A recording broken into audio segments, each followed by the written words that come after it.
First of all, very good evening to all of you.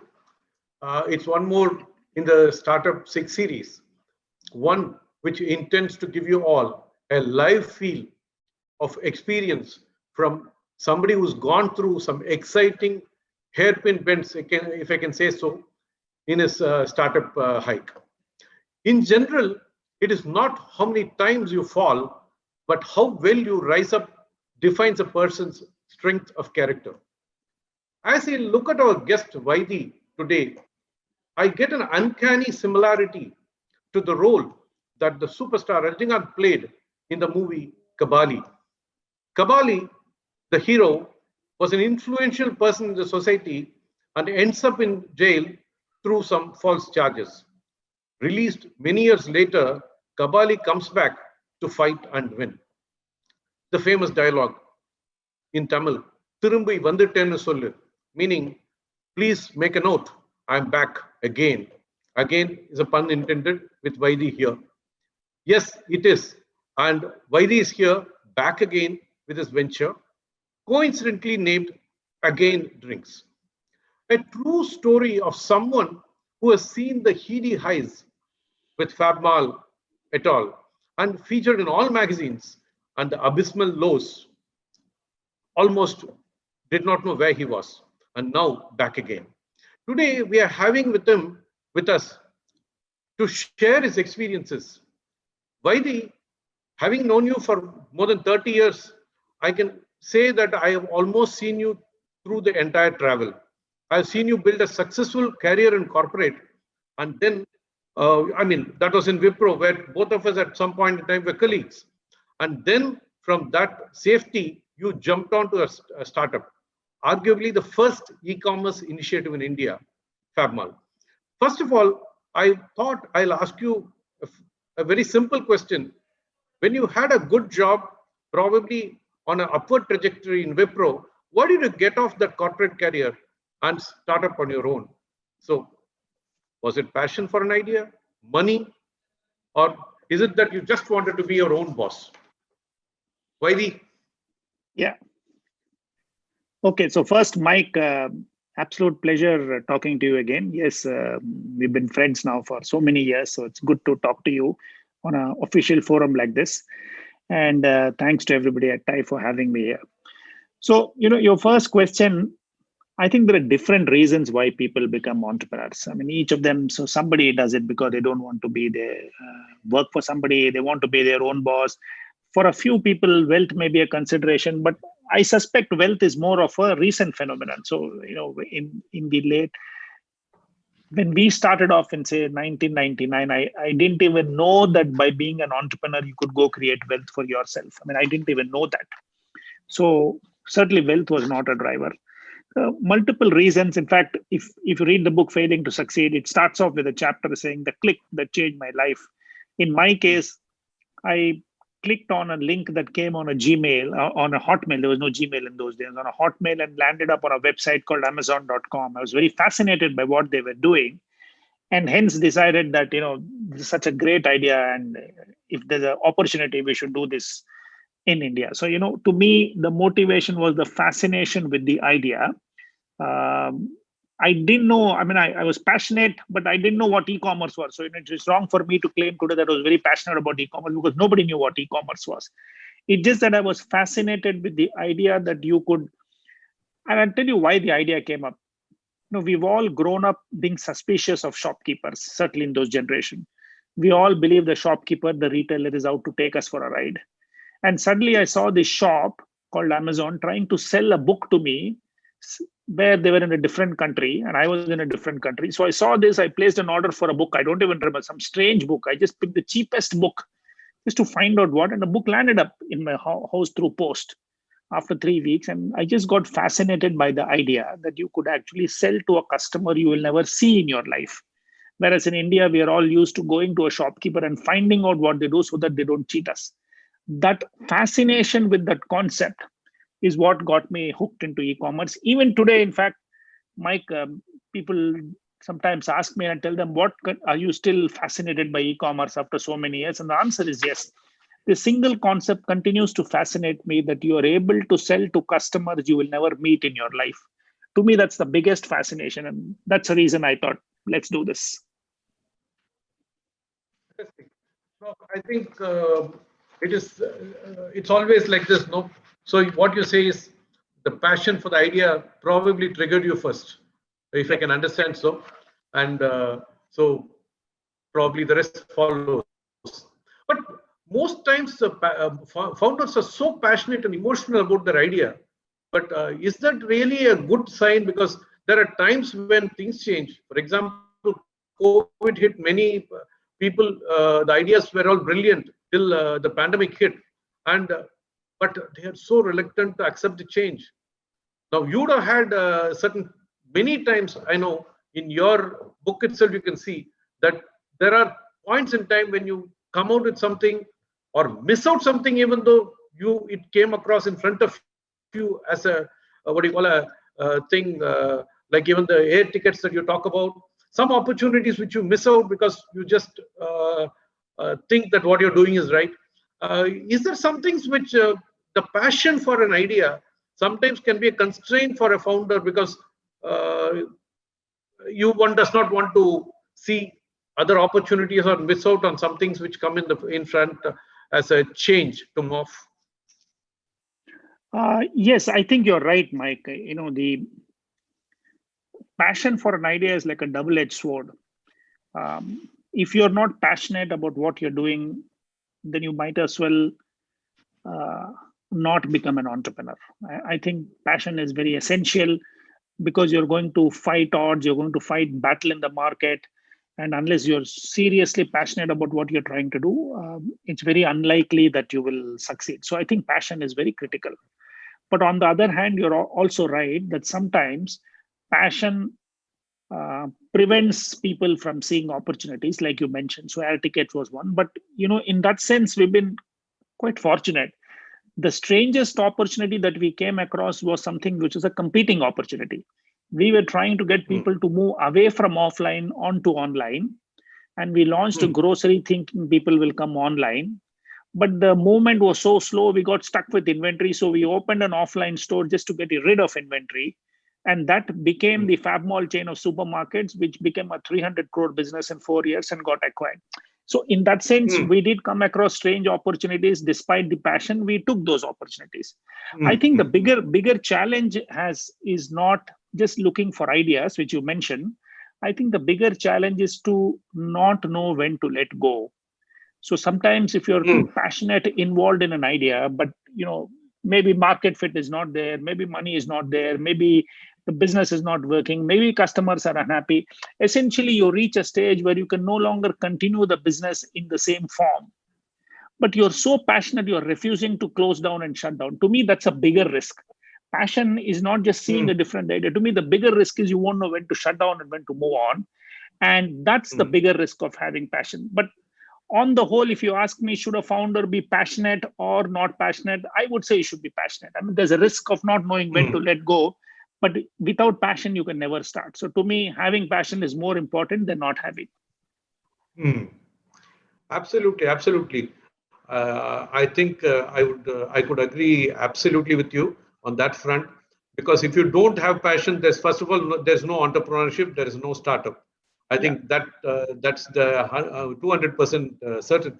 But then when you look at it, yes, a startup founder should have passion. But it's one thing is, I have two questions actually. One is there something as a template? This is what makes a startup founder.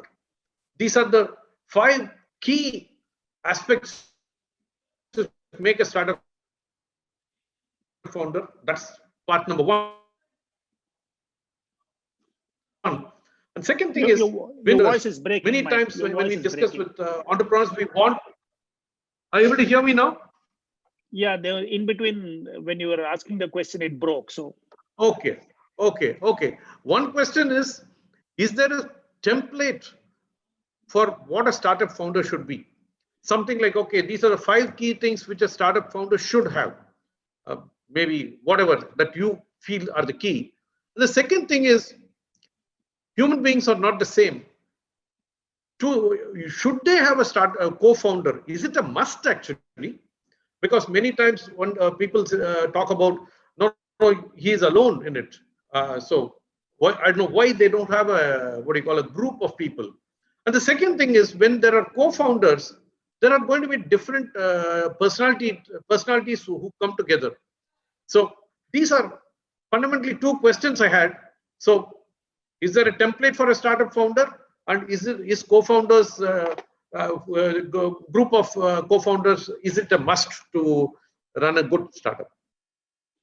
So, Mike, let me take the second one first because it's more related to business. The first one is more personal.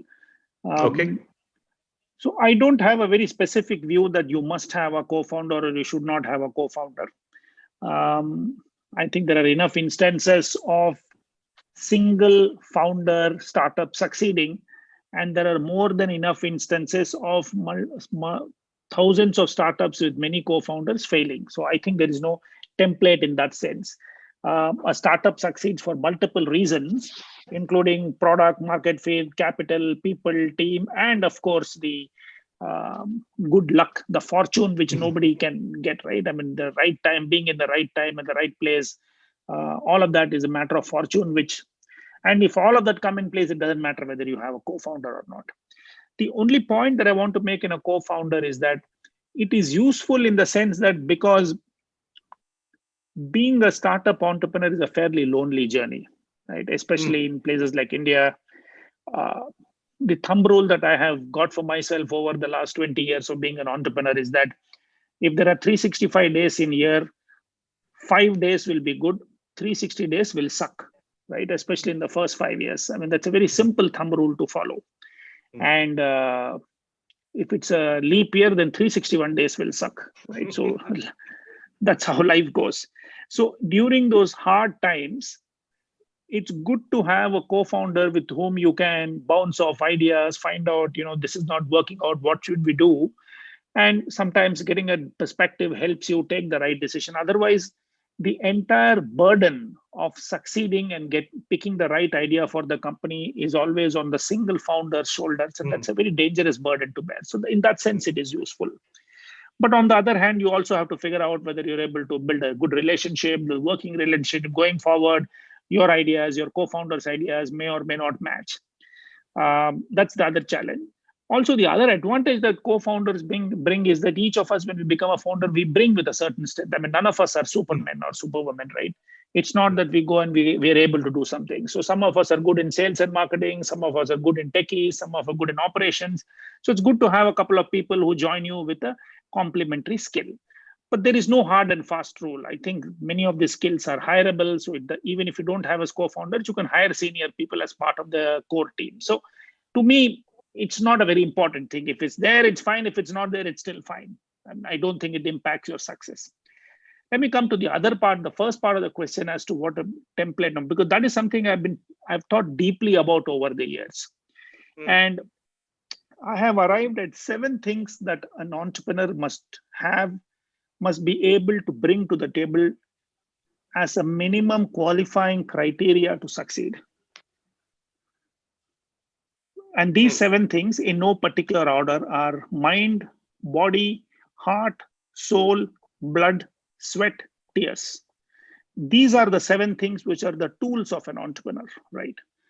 So a lot of people say an entrepreneur will succeed because you have a great idea, you're solving a problem, it's a problem, you have a solution, you have paying customer. I think they're business related issues, right? But if you don't bring these 7 things, which is mind, body, heart, soul, blood, sweat, and tears, it doesn't matter what product or service that you're offering. This is the minimum qualifying criteria. In addition, there are 2 more things that I think, 3 more things that I think an entrepreneur must have, which makes a total of 10 things. So these are the basic. The next 3 things is an entrepreneur must be able to stand in front of a mirror and ask a question, are you a brave person? And the answer that typically we will get is yes, because who amongst us will say, I'm not brave? So whenever we stand off a mirror and say, am I a brave person? The mirror will tell us yes, because that's what we want to hear. But it's important to be courageous and brave. That's a very critical thing. The next question that you ask the mirror is, am I a stupid person? And typically the mirror, you have to listen to the answer very carefully. If the mirror says no, and you think you're not stupid, my view is you're not ready to be an entrepreneur. And I have mentioned that in my book, if you remember, it says that I believe an entrepreneur, in my view, must be equal parts brave and stupid. I call it the word that I've used in the book is I call it brupid, right? Because if you're brave, it will get you only so far. If you're stupid, it will get you a little bit further because you're stupid, but it won't get you too further. If you are equal parts brave and stupid, then I think there's a great chance that you will succeed. So that makes it 9. And the last factor, which is the 10th factor, and that's mine because I believe very strongly in it, more because I don't see too many instances of it. I mean, too many instances against it in the Indian startup ecosystem, which disappoints me a lot, is I think an entrepreneur must have extremely high standards of personal integrity. Because being an entrepreneur is like a trial by fire, right? Especially in a place like India, where the ecosystems are still not very well developed. The chances that you are always asked questions to do something which is against normal standards of integrity are very high. And I do believe that those are the times when you truly get tested. And that's the time when you must stand up and say, irrespective of what happens to my startup and company and business and idea, I will not compromise on my personal integrity. To me, this is a non-negotiable part. And I don't think, unfortunately, I don't think enough people in India practice this, to my personal great disappointment. So that's the 10 things. To me, these 10 things are essential to being an entrepreneur. You may still fail. The reality is it's not that you have these 10 factors and you'll succeed. You may still fail because essentially if you're not lucky, you will fail. And the reality is if you're lucky, then it doesn't matter what you have, you'll still succeed. But these are the 10 things that I think are essential for a startup entrepreneur. I could agree no less with you, Eddie. Frankly speaking, many times we feel we are brave, but only it's like peacetime soldier. We feel we are brave only when we are put in front of a problem, then we realize how brave we are. And possibly that is something which only the mirror will not tell you, but the life will tell you. Right. I mean, your life has told many stuff in the book itself. So definitely, I think I know how you went through the whole cycle of entrepreneurship. Absolutely, yes. I think being brave is extremely important. Of course, from what I can listen to you, that stupid part of it is also important, because I think no human being can say he's absolutely perfect. And imperfection, if you really accept the imperfection, I think then we can stand up much better in this world. And of course, integrity is something which, first of all, I think that should come from within. Yes, absolutely. And just to add one more thing, that it also goes back to answer your first question. You said, what made you give up your job and a good career at Vipro? You know, a little bit of stupidity is required to do that. Because no person in his right mind will leave a good career and become an entrepreneur. Why would you do that? So I think stupidity helps to take those decisions. Yeah, absolutely. And I'll come to that later. I have another question exactly with that stupidity of chucking a job. But another extension, you did talk about when talking about co-founders. There's another thing which is, especially a startup, the hire strategy is a very important thing, or what do you call spotting the right talent to be with you during that phase, which is so critical. What would you look for? I always feel that, I mean, there are things like, okay, he should be a high-flying MBA, or this, or probably experience, or motherhood statements like passion for new challenges, tech knowledge, whatever it is. But what would you think are the top 2 or 3 traits that you look for, not as a co-founder, but as some people who would be forming your core team? You know, this is the biggest challenge for an entrepreneur, especially early stage startups, because you want to hire great talent. The problem with great talent is that the great talent also costs great money. and startups don't have great money to pay. The only way you pay great talent is to say, can I pay them in the form of ESOPs? But if you're an early stage company, no great talent is going to really value an ESOP because they don't know what it is worth. So getting access to great talent at the early stage is huge for a startup. And to me, that's the biggest challenge. What do I look for? I don't look necessarily for a background in education, which college they went to, because I think startups are very different. Corporates need those degrees and diplomas and colleges and backgrounds because they're trying to fit them into a certain box and a band inside a company. Early stage startups are very different. What I look for are 2-3 things that are very, very essential to me. The ability to communicate whatever you want to communicate very clearly, absolute clarity of thought. You may be saying something which is completely silly, but if you're able to communicate that sharply with clarity of thought, I think it's very important, right? Because I know a lot of people struggle in communicating intelligent things in a very complex manner. So you're not able to understand. So even if it's a silly thing, but the person is able to communicate, to me, that's the first thing. A great communication skill to me is a non-negotiable thing. The second thing is my own assessment is this person trainable, adaptable? Will this person come in bringing a certain skill, but not get stuck saying, I'm a finance person, I will do only finance. So when I look for a finance person, the thing that I look for is, okay, will this person be a great finance person?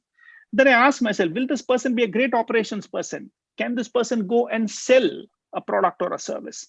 And to me, that's adaptability and trainability. I'm going to share with you an incident which I think will be far more interesting. This was in early 2000. We just started FabMart, just a few months, and I'd gone to Bombay to meet somebody for some business discussion. And I landed up in the gentleman's office, and he had given me an appointment for about 12:30. And when I went there, he had still not come back from wherever he had gone. And it was a typical rainy, massively rainy day in Bombay. You can't go anywhere. So I somehow reached the office and I got stuck. And I'm sitting in the reception, and this fellow who comes in and says, sir, very sorry, our CEO has gone out and he's stuck in the rain. He will come. You please wait. Shall I give you tea? Shall I give you coffee? Shall I give you sandwich? All of the things he did. So I waited, and I waited for a long time. And, the person, he didn't come. Because of the rains, he couldn't come. I didn't have the meeting. But I was sitting and chatting with this guy, and I spent about 45 minutes. And I asked him, what is your background? This guy was a school dropout. School dropout means not college. I mean, we in India, in the US, college, school used very interchangeably. Probably he was a school dropout, a real school dropout. He didn't even go to college in India. In 8th class, 9th class types you're talking about. Correct. Yeah. Superb communication skills, spoke beautifully. I offered him the job of product manager. I said, what the hell are you doing here? He's saying, I'm doing something, I'm helping. He said, you come and join me as product manager. He came and joined us as product manager.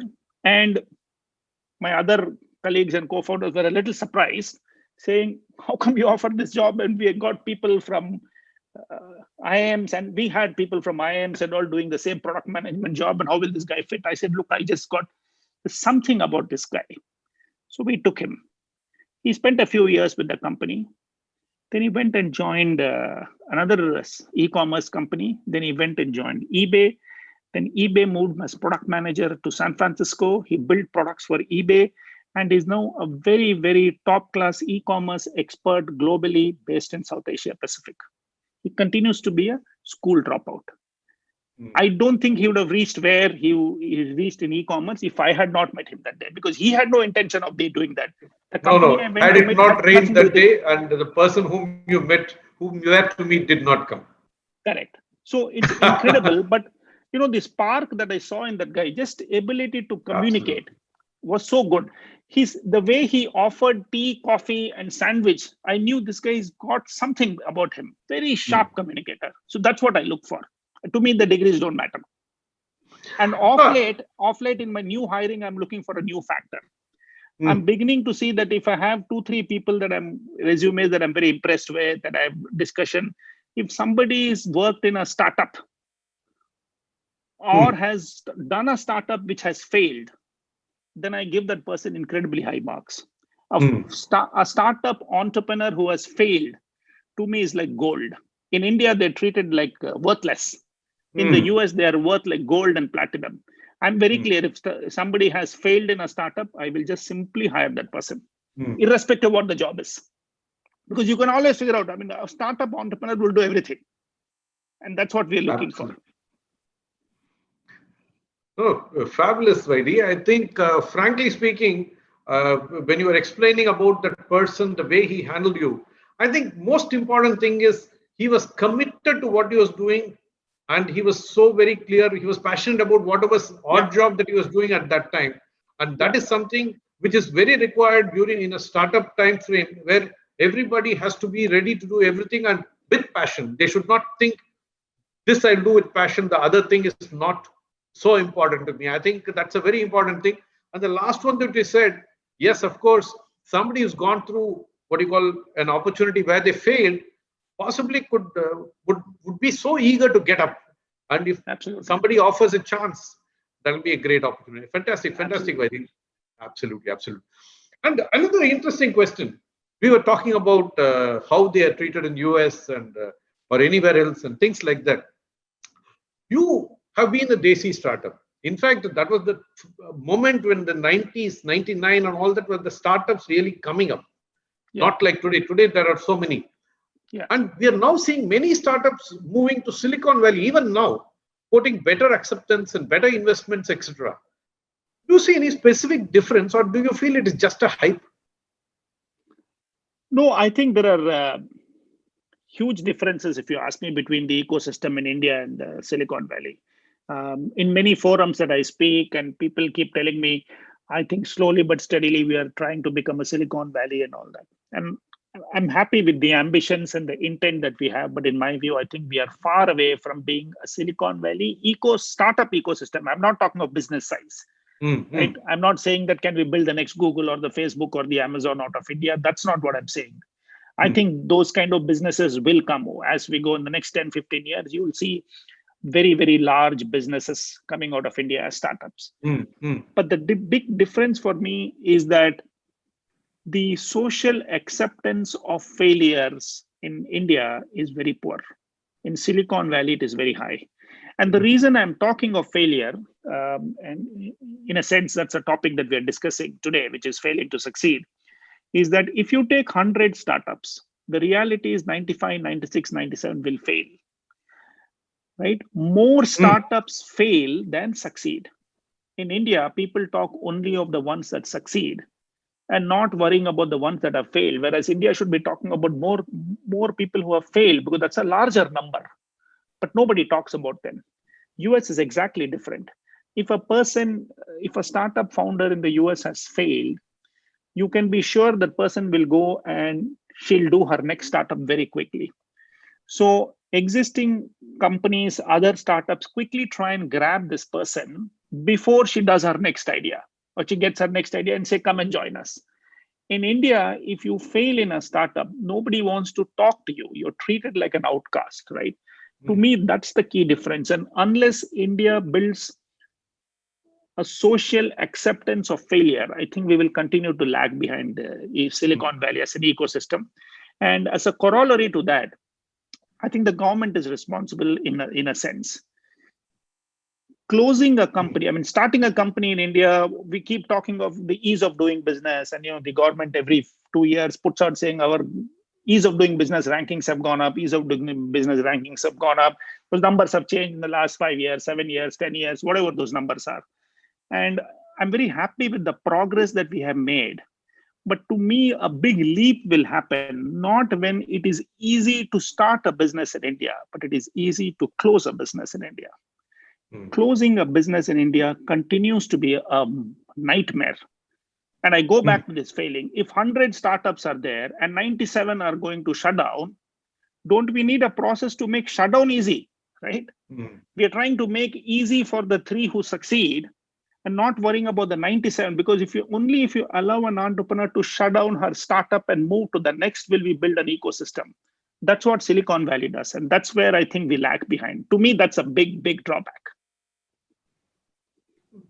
Yeah, Vaidhi, one thing which I noticed is I think we are not able to understand what a startup is and what a normal type of business is. I think we get so confused that we believe every startup is like a business opportunity which has a what do you call a clear P&L plan.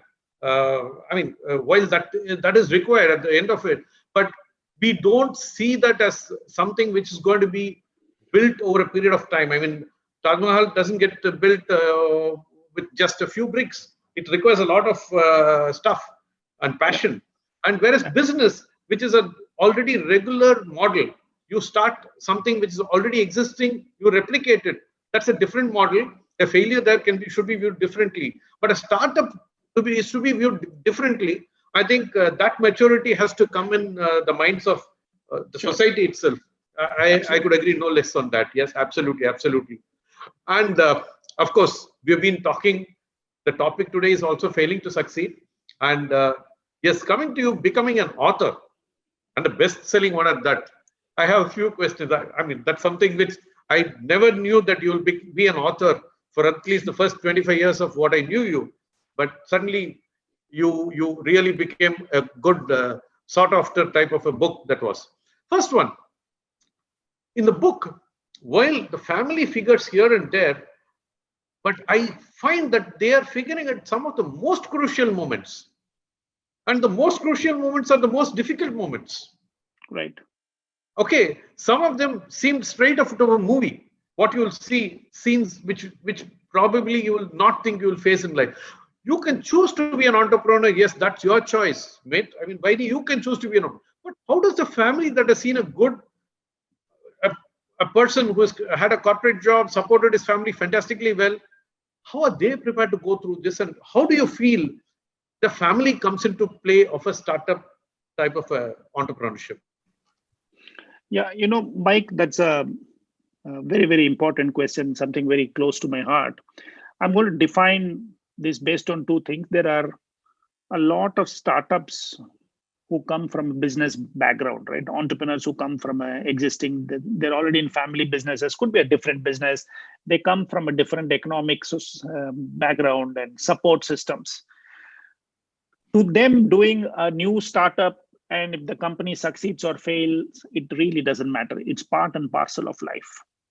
But for people like us, certainly someone like me comes from a middle class, lower middle class background. There's no family support. We don't even understand the word business. And then suddenly we do a startup.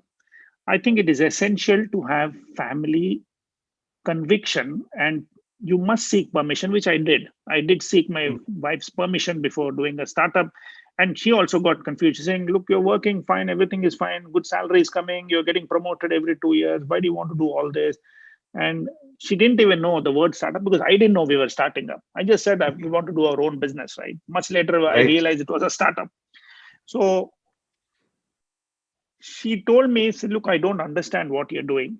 You want to do your own business. I think you should just continue what you're doing. But since you're very keen on doing this, I won't say no to you. I don't want to stop you. I have only one condition. We're living in a rented house always. If you can make a down payment on a flat, I don't care what you do. I will manage everything else. And God forbid, if something goes wrong, we have a roof over our heads. Many years later, and if you read the book, you will realize it's the only thing that saved us, because when we lost everything in India Plaza, it didn't work out well. The fact that my wife gave such natively intelligent advice is something that stood us in great stead. Because she insisted, I made a down payment, and that's the only reason she allowed me to start up. Otherwise, she wouldn't have done. And I'm grateful for that. But that's a smaller thing. I think the real help happened as you read the book. You will realize at the very end when my entire life dignity got stripped off, and I was facing the most difficult, challenging situation. Coffee Day Siddharth, what happened to him? He jumped off the bridge, and for whatever reason. And I don't know how many of you know that the next day, the Times of India carried a half-page interview with me, where I wrote a piece for them. And then 1 week later in the Economic Times saying how I also had the similar thoughts. And because of the absolutely grim situation that I was faced with. And it is my wife and my son, without whose support, I don't even know if I would have been around. Certainly, I wouldn't be doing a Zoom call like this. And their presence is what helped me. And I am truly grateful for that, because without that, I would have done some stupid thing. And I'm going to add one interesting thing. Recently, I was being interviewed by somebody else, and this person asked me, saying, so for an entrepreneur, is his or her startup the most important thing in their lives, or should it be? And I said, okay, good question. And I'm going to qualify this answer. My experience till India Plaza ended is yes. If you're truly a startup, and that's what I said, mind, body, heart, soul, blood, sweat, and tears. For a founder and an entrepreneur, his or her startup must be the most important thing in their lives. But after my experience with what happened, I'm now, and I know it's not a popular opinion, but it's a very controversial thing, but I'm happy to state this. To me, my startup is no longer the most important thing in my life. It is the second most important thing in my life. But the first most important thing in my life is the fact that I'm so committed to my family.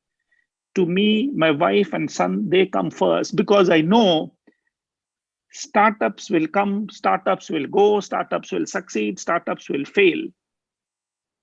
When startups succeed, then everything is fine. But when startups will fail, and more startups will fail, nobody will come to support you. No employee, no investor, no friend, nobody. The only person you can go back and seek help and support and shelter is with your family. And I'm now very clear that that's a relationship I can't compromise. So you ask a very important question, which is why I have to give this long answer. I think I'm very passionate about the fact that for an entrepreneur, especially first generation entrepreneurs, family, don't forget them. Because in your passion to build a great business, 10, 15 years will pass. You may succeed, you may not succeed.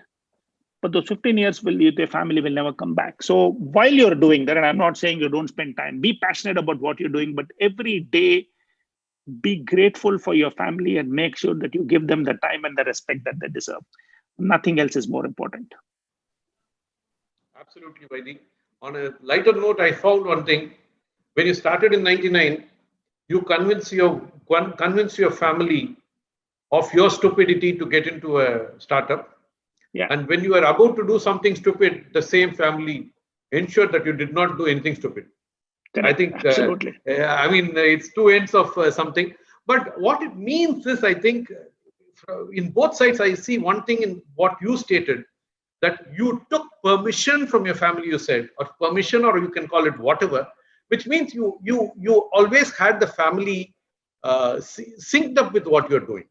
And that's what I see in the whole thing, which helped you right through, good or bad. Yes, of course, had it gone well, none of us would be talking about it, but that's a fact. In fact, when I saw that mind, body, soul, blood, sweat, tears, I saw most of them to handle the difficult part, one has to be prepared, is what I could find. I mean, that's what I could see. And another thing, when you were writing the book, it was what you call, still you were coming out of your problems when you wrote that book. Yeah. And what gave you the feeling? I mean, like, failing is something which you are going through, but how did you come up with that title, like a punchline of a superstar, failing to succeed? How did you pick that? So, what happened is, because the book was about, the title was the last thing I picked for the book. First, I wrote the book, and then I worked with my publisher, and then we redid the book. And then, and since it's TiE Chennai, I must tell you, most parts of the book were actually written in Chennai. So I would go to Chennai and sit at my friend in-law's place and keep typing there. We were so vexed with Bangalore and what happened. I didn't even want to stay here. So most of the book was written in Chennai. And from there, I would send it to my publisher, and we had back and forth. And they didn't expect the book to be like this. My publisher actually thought I was writing a book on e-commerce, how to do e-commerce, how to build a website, how to do pack, how to ship, how to do logistics. He didn't expect this kind of a book. So they were completely taken aback. So one of the things they asked is, have you picked a title for this book? Because it's not a normal e-commerce book. This is more an individual's personal journey, more about failure. I said, yes, I'm not yet picked the title, but he said, don't worry, I think it will come. So I was looking for a way to close the book, and I came across this Apollo 13 story, and I think it's there at the end of the book, the prologue of the book, where he talks of the space mission that the US undertook, I think Apollo the 5th or the 13th, something, I forget, but the dates are there, and they blasted off from NASA, and they spent enormous amounts of time and effort building that, and they went to space, but something went wrong, and they came back, and the entire mission was a failure. And the director of the mission gave a fantastic interview a few days later, and these people asked him, the press saying, so much of money, billions of dollars have been spent. You said it's going to do wonders for US in their space journey, and then now you're saying that it's failed. How does this work? And who'll be responsible for all the money? And this person says, look, it's not a failure. If you look at the mission saying we were supposed to go do something, we didn't do that and we came back. In that sense, it's a failure. But we have learned so much from it that all our future missions are going to be great successes. So in that sense, it is a very successful failure. And he used that is a press conference. And I was reading that, and I said, there's a great incident that I may use to close the book. Because we are talking about failure. So I wanted to close them, because if you see, the book ends with failure and how to deal with it. So I thought it's a great incident. And as I was writing, I realized that in that essence, a successful failure, right, would be a great title. So that's what I toyed with, saying that I think it's a great title. Can I call my book A Successful Failure? But it didn't have the magic, because a successful failure looks like it is a failure. Whereas a failing to succeed is actually a failure. But because it ends with the word succeed, people get a little bit confused. In fact, I remember my editor and I had a massive argument. He told me failing to succeed is a great title, but can we put a comma after two? So, and I said, why? He said, then failing to succeed. So the pause of the comma will say that you failed, but you're going to succeed. But I said, look, at the end of the day, the book is about failing, right? And I don't want to cheat myself by saying in the book I have failed, but I've succeeded in the title, right? If you fail in the book, you can't succeed in the title alone. So that was the one big argument, and I said, no, I'm not having the comma. Finally, he said, okay, it's your book, your title. So that's how the title came. But the inspiration really came from that NASA mission. Absolutely.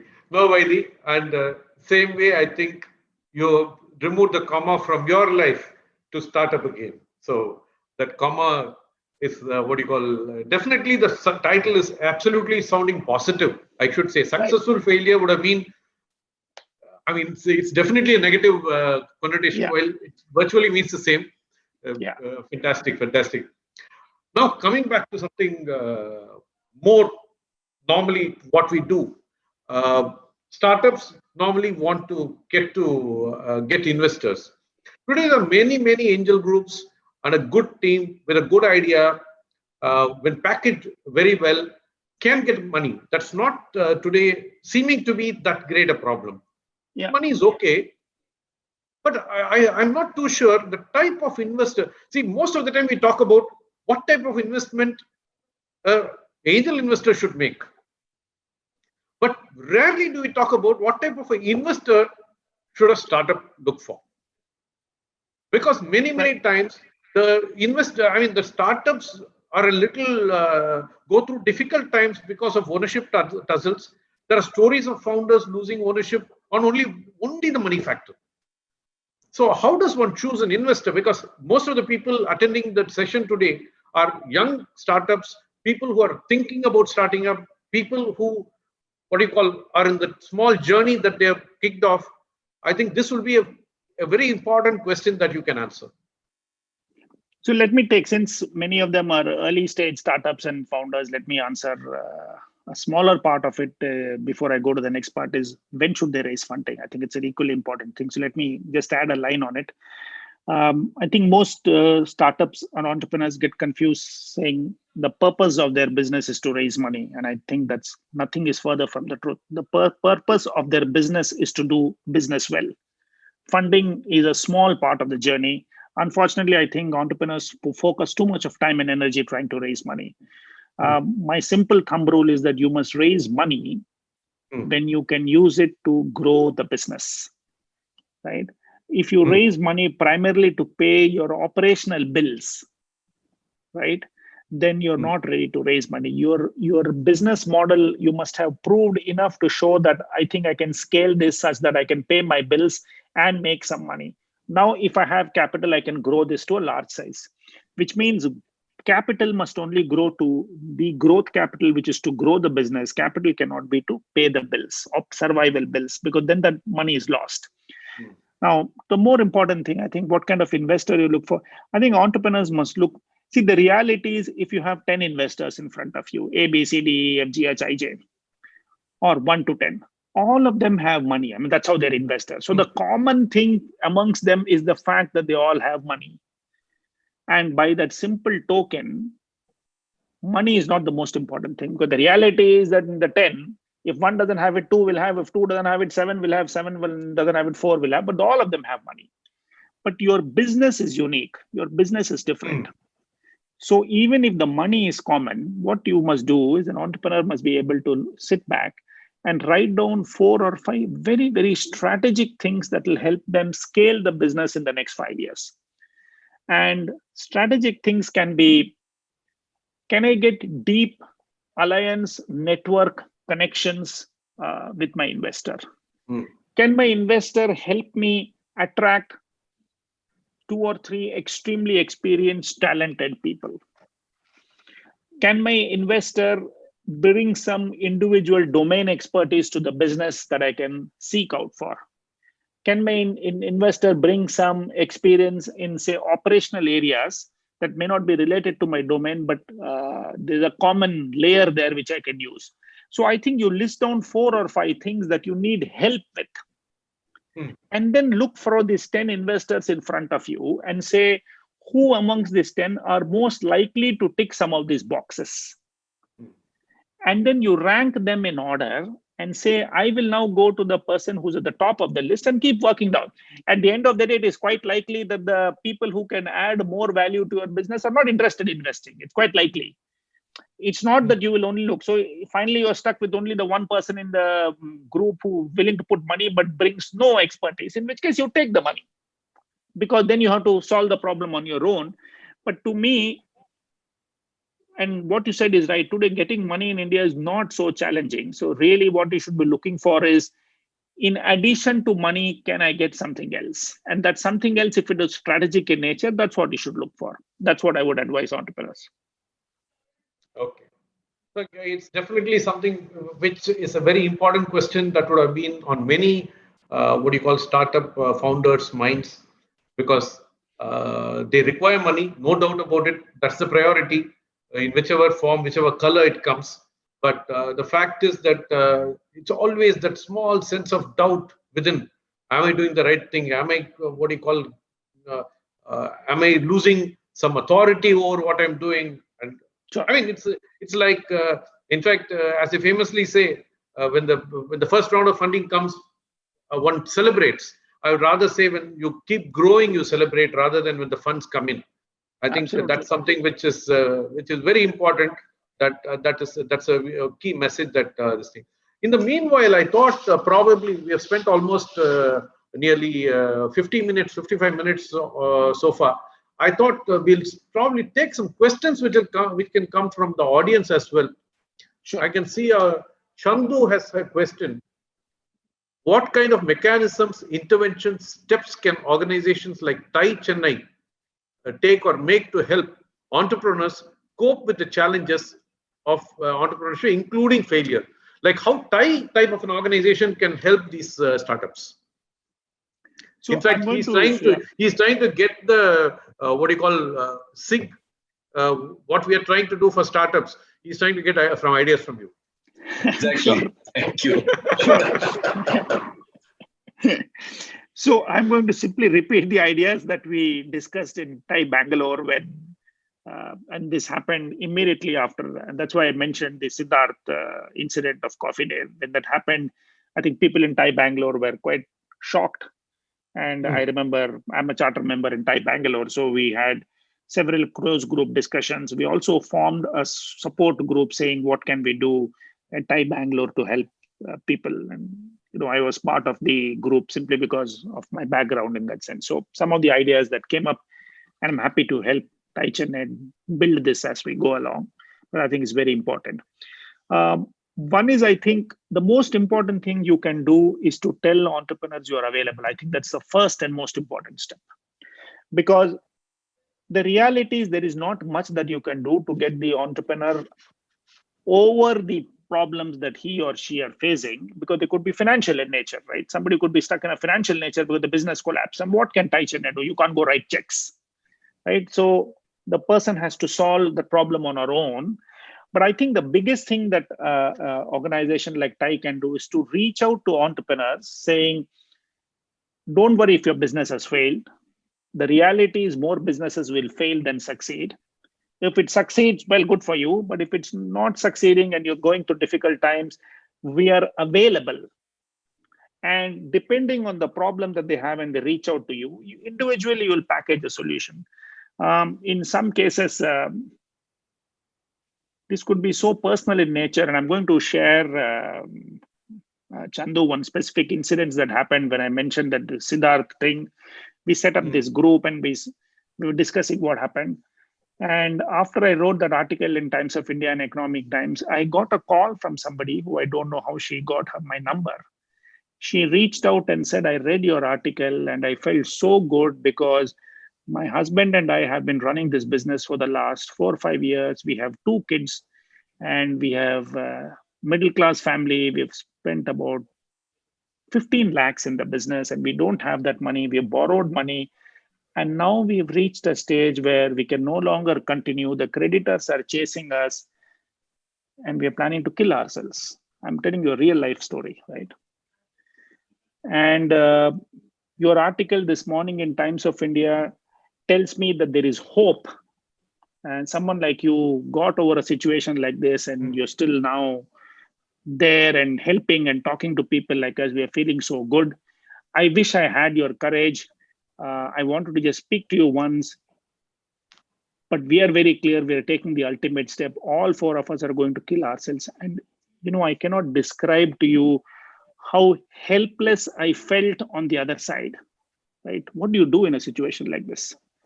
And I narrated this to TiE Bangalore and saying, look, what do you do? And none of us had an answer. What will you do?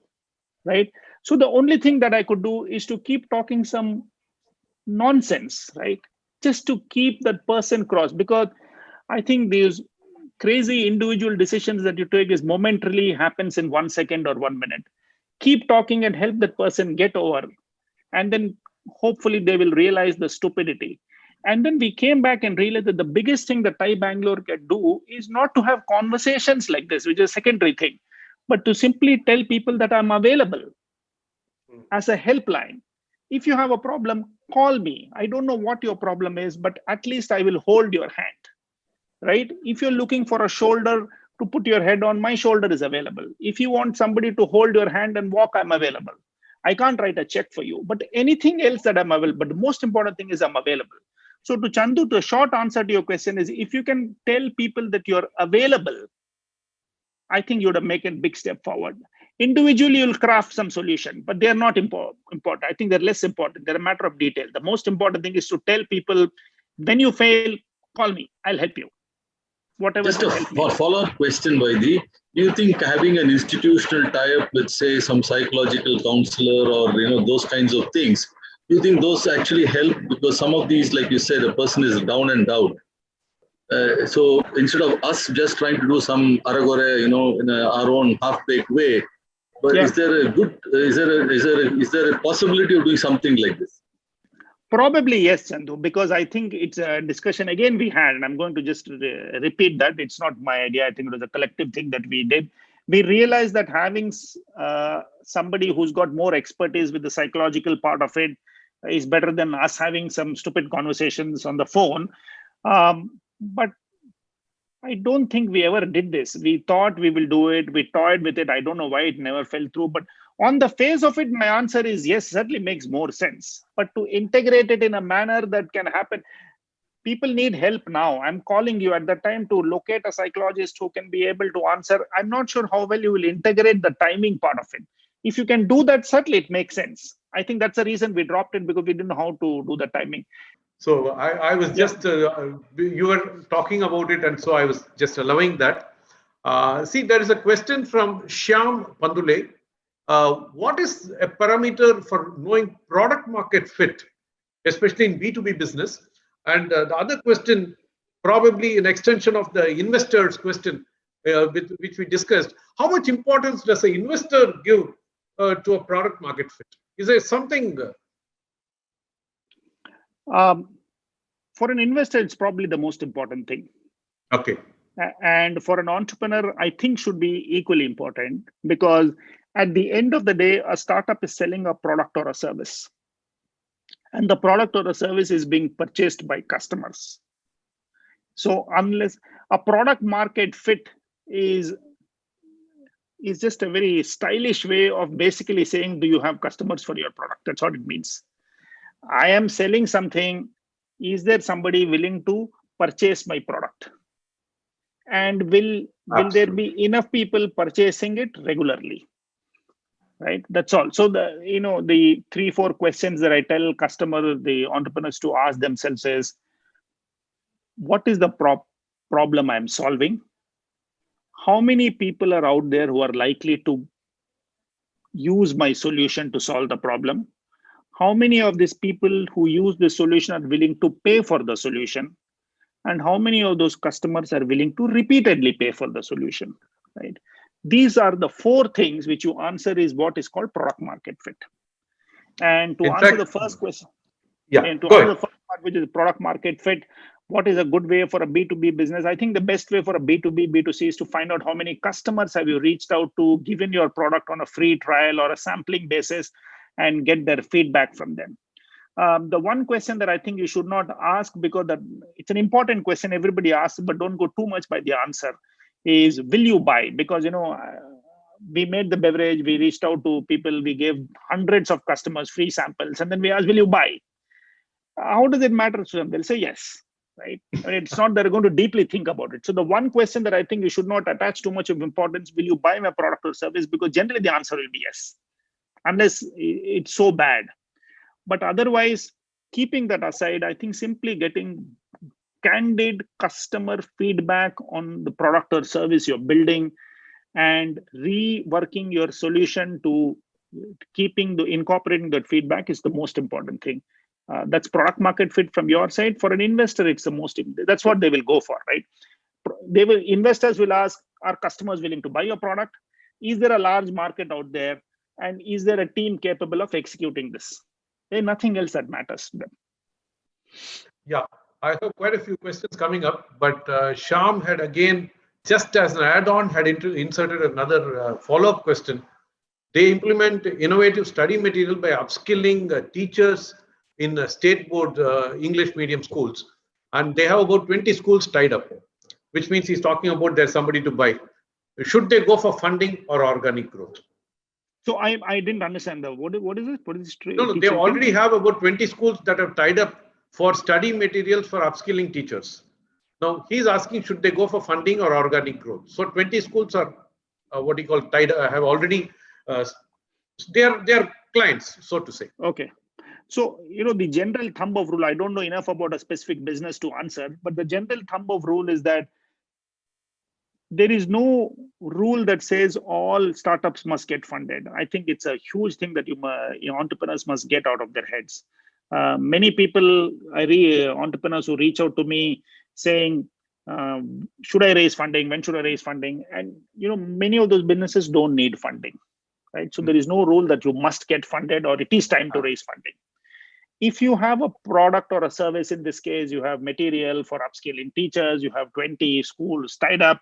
I think the way you would do that is to say, am I making enough money in this? Am I having the money to scale this on my own? And am I making good margins on this? The reality is when you sell to a school and you lose money, if you sell to 20 schools, you lose 20 times the money, right? And everything is not the function of scale. It's not that the more scale you'll have at some miraculously you will make money. So if you're making money with 20 schools, or if you're not making money with 20 schools, that's a problem you must fix and make money. Once you make money with 20 schools, the question to answer is, now that I'm making money with the 20 schools, with the money that I have and the money that I'm making, can I take this to 100 schools on my own? And if the answer is yes, then you don't need to get funded. Right? There's no need to say, I can reach 100 schools on my own, but if I go raise funding, I can do 10,000 schools, because you have to, sometimes scales become impractical. Maybe you have a great, sexy business with 100 schools, but at 1,000 schools, the businesses collapses, right? It happens in restaurants. There are some beautiful restaurants, and there are so many of them in Chennai. When that person had a small stall, the dosa and the idli and the vada is great.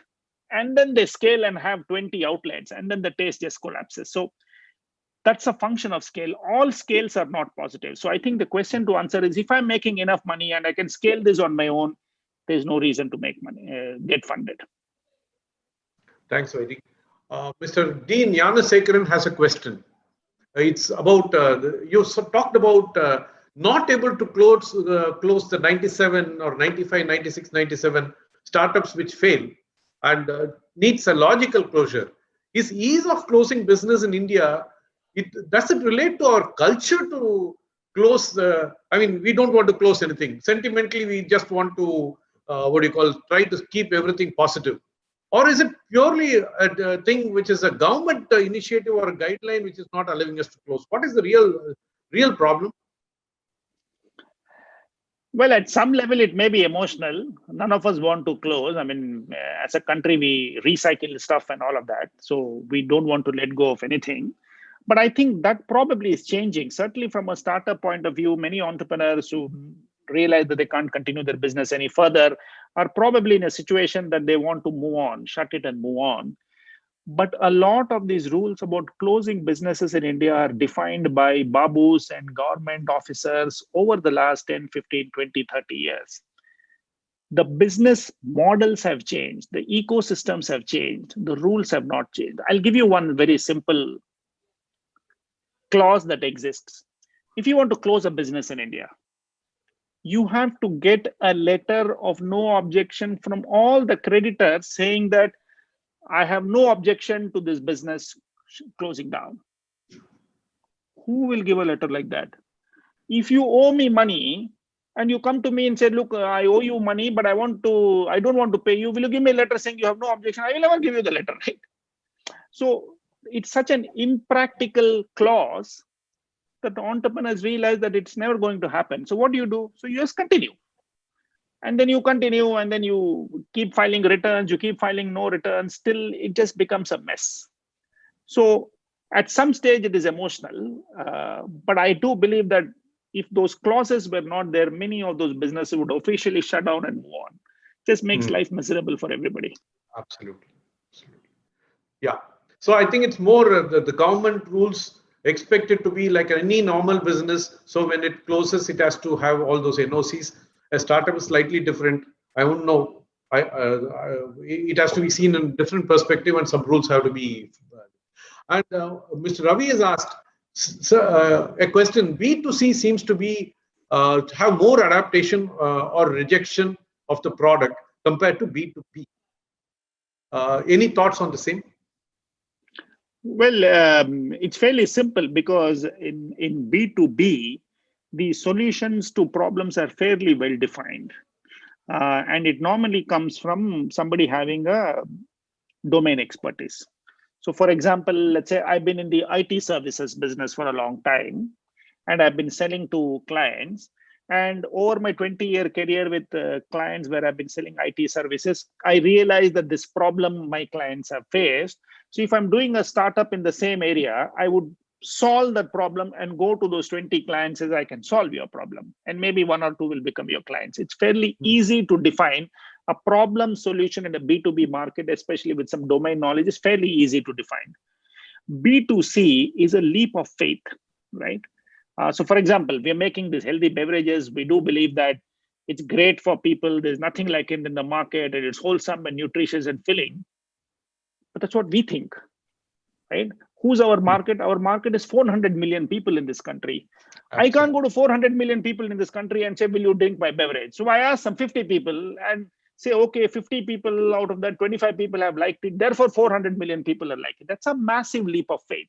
So the chances that your product or service gets rejected in B2C is higher simply because the scaling of product market fit is very high. Whereas in an IT services or a B2B or a fintech where you have specific number of clients, the problem solution fit is far more easier to do. That's why rejection rates are lower.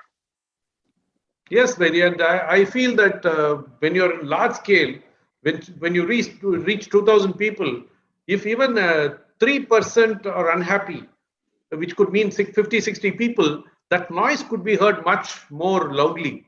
And I think some of these things have bigger ramifications in that perspective. Absolutely. Now, Karthik Chandra has a question. You are talking about personal integrity as a very important factor. But I keep hearing it is actually a liability to succeed in a competitive market, a world. It's a VUCA world where I think, I think you would have also seen that. I mean, like fundamentally integrity, is it a liability in this world? That's a very existential question, but I'm going to give you my answer because it's an important question. I'm not going to say yes. And it's a debate that I've had not just here on forums like this, but at home with my wife and son, who many times believe that some of the difficulties, not some, a lot of the difficulties that I have faced is because I've stuck to being straightforward and honest, even though there were opportunities to not do that, right? Is it a liability? I don't think so. I think it's just the way we are. I'm very clear in my mind that if I have to pay a heavy price for walking down that path, I'm willing to walk down that path. More people are saying I'm not willing to pay that price. And if it means that I have to take a deviation here and there, I'm willing to make the deviation. I'm not going to stand on judgment by saying it's a liability. I will not do it. That's all I can say. Right. I will not do it. But I have no qualms about people wanting to do it, saying, look, I can't pay this heavy price. I'm happy to take a deviation, even if it means that I'm not having the highest standard of integrity. I think people must decide for that. It's a very, very tough thing to do. I can only speak for myself. Yeah, it's a choice. Absolutely. And the next question, I think you made one more book sale, because the question from Sandeep is, in a failure case, there could be legal hassles coming up. How to take care of them? I think you should read your book. Yes. I think you should definitely read his book, because it's a full life full of experience of talking exactly that. So but I'm going to answer that in a very so yeah, certainly I think you should please, not just him, I think all of you who are here, please buy a copy of the book. One of the Mike, I must tell you, one of the startup ideas that I was toying with after India Plaza failed, given my experience, is like, should I do a startup, going to startup saying, if you fail, come to me and I'll tell you how to legally close the company. How to become a millionaire, sell the books and become a millionaire. and also tell people how to close the company legally. I thought we could define a great process using lawyers and chartered accountant. The reason I didn't do it is because I felt that the process itself was so complex. But it still continues at the back of my mind. I think it's a great startup idea to go to startups and help them legally, financially close. Meeting all government rules and regulations is a fantastic idea. If any of you are starting, you remember, royalty has to come to me. Yeah, absolutely. In fact, the next question from Manoj Kumar is virtually that, as mentioned in Failing to Succeed, the unbelievable chain of events forced us to quit. So are there big players who deliberately want small successful companies to lose? Well, I wouldn't use the word deliberately because I am not sure of it. There is no evidence as such that people do it. But, like they say, everything is fair in love and war, right? And I think everything is fair in love, war, and business, right? So if you're a large company and you have a small competitor who's likely to succeed and become a pain for you, well, you'll do everything to outcompete with that small company by pricing it lower or attacking them operationally, and you may not want them to succeed. Is deliberately an ethical word? I don't know. It's an ethical word. See, as long as you're not doing illegal things to get them to close, I think in a fair manner, if you're trying to beat them and shut them down, I think it's fine. I mean, that's how business works. As long as you're not doing something that is moral or unethical or illegal, that's fine. So you call it a strategy, if not anything else. Yeah, it's a strategy. Absolutely. It's a strategy. Yeah. And Mike, before that, somebody's asked a question which I want to answer because it's very important for me. Sir, can you please share your book's name? My book's name is Failing to Succeed. Please buy a copy. So somebody's asked that question. I didn't want to miss that. Yes. And Mr. Narayanan Hariharan has asked a question. Even more quirky requirement is to close a business.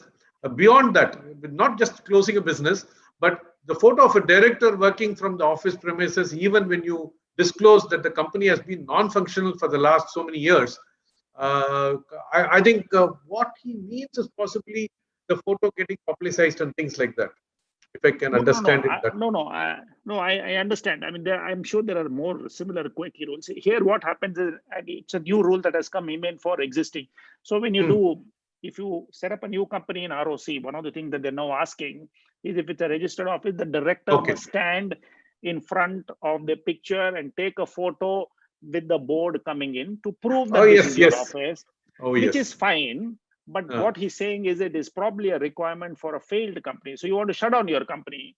No, the guy who wants to shut down his company, the first thing he will do is to close the office and stop paying rent, right? Now, if you stop paying rent, the office is no longer available. Now, to ask the director to take a picture in front of the office means it's as impractical as getting a no objection study. I know where he's coming from. I'm sure there are.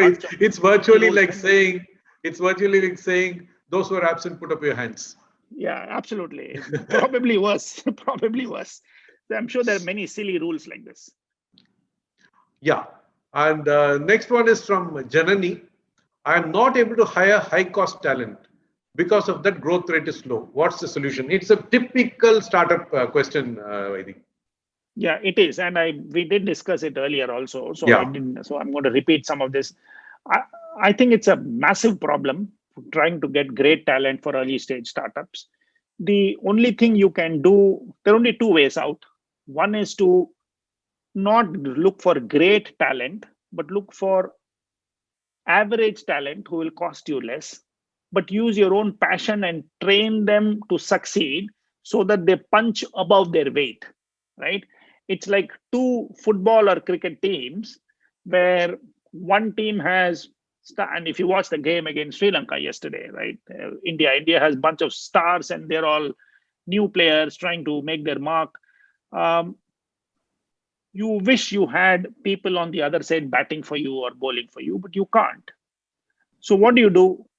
You try and see what can I do to match them. And the way to match them is for ordinary people to play above their talent levels or above their skill levels. So what you do is you hire ordinary talent, low cost talent, and train them to punch above their weight.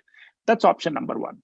Option number two is to go to high cost talent and tell them, I want you here with me. I can't afford to pay you the money, but I will make it up by giving you ESOPs because I'm building the greatest company in the world and my ESOPs will be worth a lot.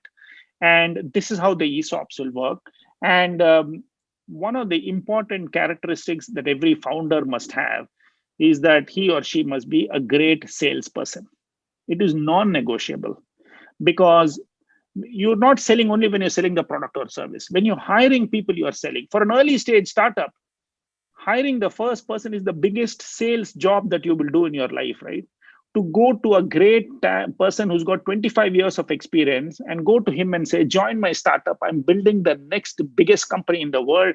My ESOPs will be worth billion. Come and join me. It's a great sales job. So I think you must have the passion to sell to the talent and convince them to join at low cost and go for ESOPs, or take average talent and get them to punch above their weight. There is no third way out. And none of it is easy. I mean, it's easy for me to tell you all this on a Zoom call, but I can tell you all are very difficult answers. Absolutely. In fact, Mr. Ashok Rai had the same question. So you've answered two questions in one go. And then Dr. Karthikeyan, he has a question. Sir, kindly provide your suggestion for fresh engineering graduates to start their own startups. Is it available to start startups by freshers without experience? Is it advisable for fresh graduates to just jump into startup without any experience? These are two questions from Dr. Karthikeyan. So let me answer the second one first, because I have very strong views about it. I see many young students coming out of college, fresh with no experience, doing their own startups. And I'm quite excited by the trend that so many startups are blooming in this country. And when we keep saying that there are no jobs, we have to move from a country accusing governments of saying you're not providing jobs to telling the government to create an atmosphere for people like us to become job creators, right? Which is what startups do. So I think I'm quite excited. Having said this, I'm personally not impressed with people doing startups without experience. I think they will learn on their job. And if you come fresh out of college, you will have no clue how businesses run, how people are hired, how interaction skills happen, how colleagues interact, how products are sold, how money is collected. And you don't want to learn all of that in your startup using your money, right? So my advice to everybody is that if you're a fresh startup, please go work somewhere. Work for 2 years, work for 4 years, work for 6 years. There is no hurry. If you can do a startup today, you can do it after 2 years or 4 years. But I think that experience of a few years will help you a lot in doing your startup and getting it off the ground faster. So my advice is, A, I'm excited by young freshers starting, but B, personally, my advice is that you must have some experience before starting up. It's good for you. Absolutely. I think possibly my advice would be for somebody who wants to start up, just join a startup. Yeah, that also is a Be great with idea. somebody who is starting up with some experience, and I'll tell you that's probably the best learning experience that you can ever have. If you really want to be doing something on your own, I think that's the best learning that you can have, because it will make you absolutely go through such a roller coaster ride that you can never get from any structured organization. That's one thought that I have. I think we have finished quite a few, almost all the questions on the chat box, Vaidhi. But again, see how again comes so easily. You should have probably read your book very intensely, Vaidhi, because after really hitting the real depths of lows, you literally started again. And what was it now? Because we are talking to most of the people in this audience are all startups who are just attempting their first startup initiative. But in your case, after going through all this, and after the book, definitely, which has been doing fantastically well, what really motivated you to get back again? Passion, pride, profit, what else? Actually, none of them. To be honest, after the experience with India Plaza, I was fairly clear that I'm done with startups. And the thing that I wanted to do is to mentor startups. So I was mentoring quite a few of them, one through TiE Bangalore, some on my own. To be honest, it wasn't a very satisfying experience because, once you've done a startup, mentorship doesn't come so easily because, you're telling a founder what he or she should be doing in a different situation. But really, there's no skin in the game for you. And after a while, they also don't care. I mean, they finally go and do what they want to do on their own, which is the way it should be, right? Why should they listen to somebody else? So it wasn't that I was contributing anything else. So I was realizing it's time to move on from mentorship and do something else. Then this opportunity came up of trying to do something in the beverage market. So I said, look, I will do another startup, but it must meet two conditions for me, two non-negotiable conditions. The first condition is it must be something that's never been done before. And the second condition is potentially it must have great social impact. So even when we were developing the product, till the product got approved and ready for launch, I had not committed. All I was saying is, I'll put some time, I'll put some money, I'll work with the product development team, we'll test it, we'll sample it, we'll find out if it meets the requirements. And it took us about 2 years. We started working on it in about end 2016. And somewhere in the middle of 2018, which is almost 2 years later, we had a product that we felt was innovative and breakthrough enough. It was a beverage that nobody in the world has. And the first thing I did is call a bunch of patent lawyers. And we sat down with them and said, we built this, and they did a whole lot of search in the world and said, your product is patentable. It doesn't mean that you'll get a patent. It means that you can at least apply for one because it meets the basic conditions. That's when I felt, okay, it's unique. Then we went and checked and we realized that the closest that anybody came to filing a patent in this area, I think was Pepsi or somebody in the late 1970s. That's how hard it was to file patents in the area that we were working on, which means shelf-stable beverages without sugar, without preservative, and without refrigeration. It was a huge problem to solve, and we had solved it. So it met the first condition. It ticked my box. And because it was wholesome and healthy and nutritious, I felt that potentially people in India who consume most unhealthiest beverages at the drop of a hat, if they could slowly but steadily move to it, there's going to be significant social impact, and which ticked my second box. And because those two boxes were ticked, I said, we'll do it. The third, smaller reason, but an equally interesting one, is that my first startup in 99 was in the area of e-commerce, and nobody knew what e-commerce was in India. Today, I was doing 20 years later FMCG, and I'm clueless about FMCG. I come from a strong belief that if I do a startup, it must be an area that I have no idea about. Normally, people will say you must do startup where you have domain expertise. I have very different view, because given my experience with India Plaza, a business may fail, but I must be able to walk off from that saying, I learned something. And the good idea is to do it. So it met my third condition, saying at least I'll be learning something about FMCG. So those are the three reasons I said, let's do it again. No passion or wealth or anything else. These are three conditions that I put. It met those conditions. Fantastic, fantastic. And okay, all that is fine. Again, yes, you got back to start all over again. Is there any specific, interesting, hidden story behind this unique name? Why again? Actually, there were two reasons. The two real reasons why we picked the name again. The first was we believe the beverage is so good for you from a wholesomeness and nutrition point of view that over time you'll start liking it so much that you'll buy it and drink it again and again. And hence, we said that's a great name because it reminds you of the fact that I must drink again. No, I was just thinking, if you ask for the drink, you'll say, I want again. Yeah. It'll be never ending. Yeah. Okay. In fact, you have an offer on hand here. Manoj Kumar says, having read Failing to Succeed multiple times, I find it greatly cinematic too. I think a cinematic adaptation of the book will take the wisdom to huge masses. Is Vaidhi looking forward for a cinematic adaptation? Are you ready? Well, yesterday, in fact, I did a video interview, which I just Don't feel shy, Vaidhi. Go ahead. Tell me. No. And somebody asked the same question.